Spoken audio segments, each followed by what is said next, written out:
Okay, so as you guys know, we have a test coming up, so I was just going to go through pretty much everything we've gone over so far, calculations-wise, things you might be getting a little hung up on, starting from pretty much the very beginning. So, right when I showed up, you guys were just finishing making your candles. And some of you made, like, fish candles. That's what I'm going to draw. Smiley face. It's pretty bright. Nice. Okay, so every flame, like you can see here, obviously a flame, you have two major components, two things that it like definitely needs. You have oxygen and you have fuel. And in our case, the fuel that we used was wax. Wax. And what is wax? Wax is a hydrocarbon. Hydrocarbon. And what a hydrocarbon is hydro, hydrogen, carbon, carbon, obviously. And it follows a form that we learned of CnH2n plus 2. And so this might look random to you and just numbers and weird equations that don't make sense. So I'm going to try to break that down a little bit, not because you need to know it for the test, but because I think it might help your understanding of what exactly is going on. So when you burn a hydrocarbon, you're burning something that looks like this chain here.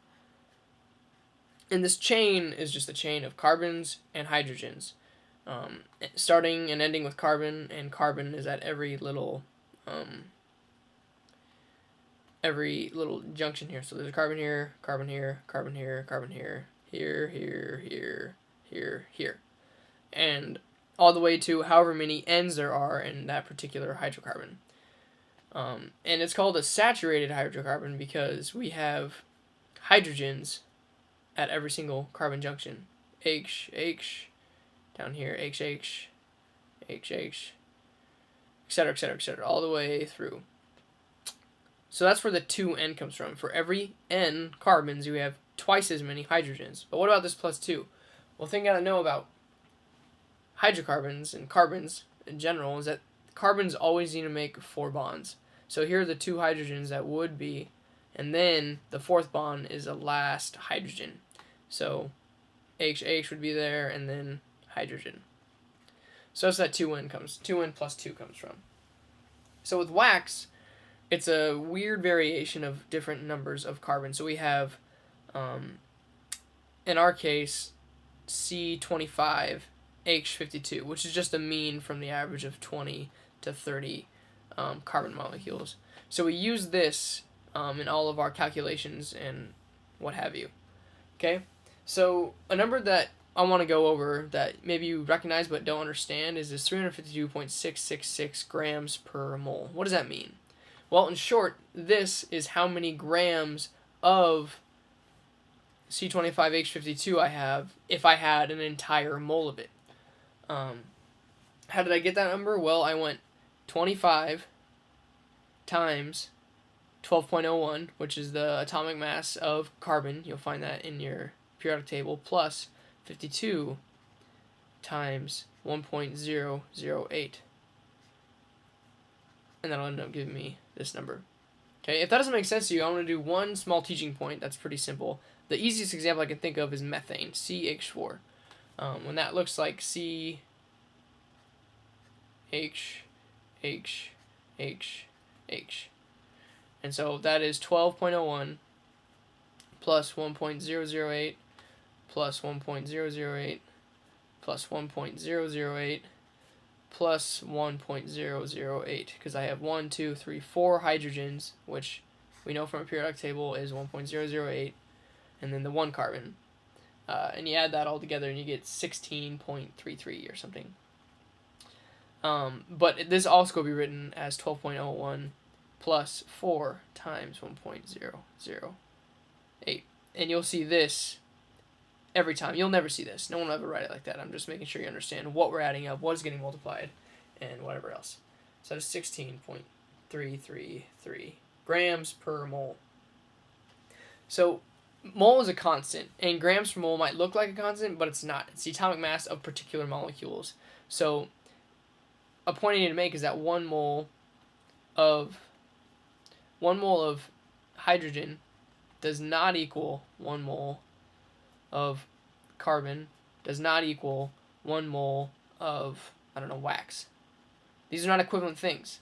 Just because they all have mole in them does not make them equivalent. The mole is just the conversion number found in the periodic table that we have to deal with over and over and over again. Okay, so back to our most previous lab where we burned all those candles. Okay, so we had 3 candles that we burned in a closed system, so they only had access to so much oxygen, because we know that all combustion reactions, C25, H52, need oxygen to produce CO2 and H2O. So as soon as we run out of H2O or of O2 in our system, our closed system, like our flask here that I'm gonna draw very rudimentarily, our flame that is produced or we lit and cover it goes out and the whole thing dies. And that's because we run out of oxygen. Plenty of fuel, there's plenty of candle left, but we run out of oxygen and can't burn it anymore. So we wanted to calculate how many the rate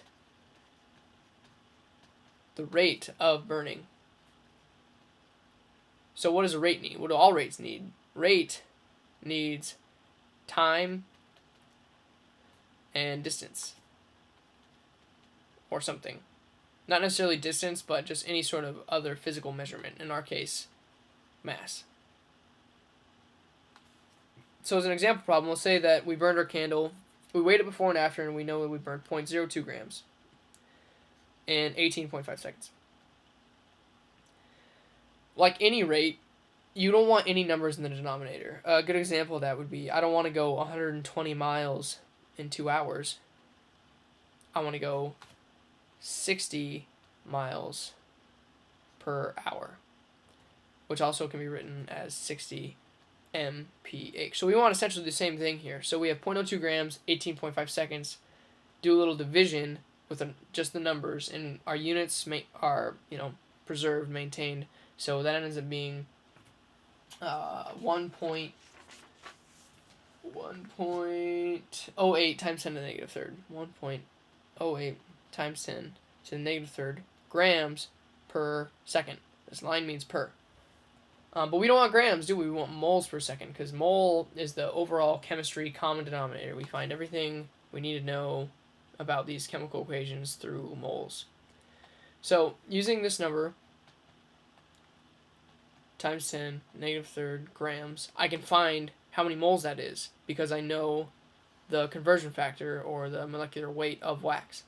So I know that in 352.666 grams of wax, I have 1 mole of wax.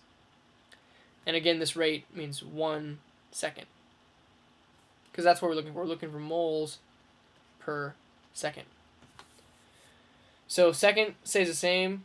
Grams of wax go away, grams of wax go away, and I'm left with moles of wax per second. So 1.08 divided by 352.666 gives me this really small number, 3.07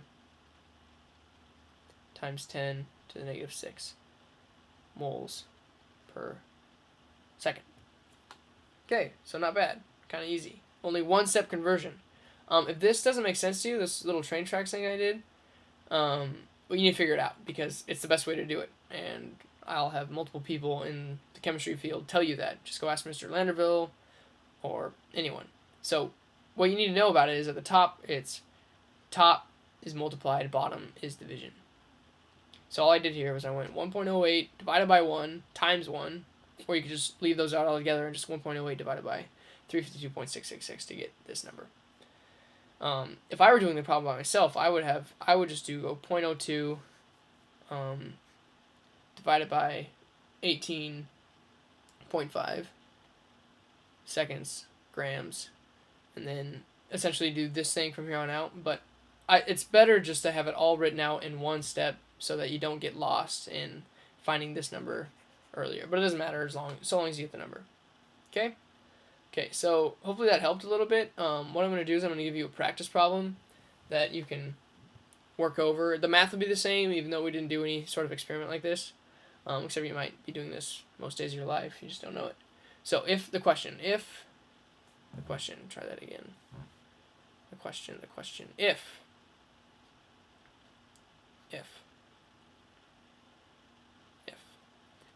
if I drink, what on earth?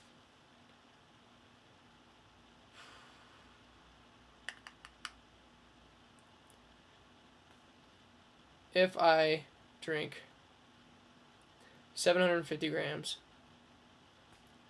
of water in 45 minutes, how many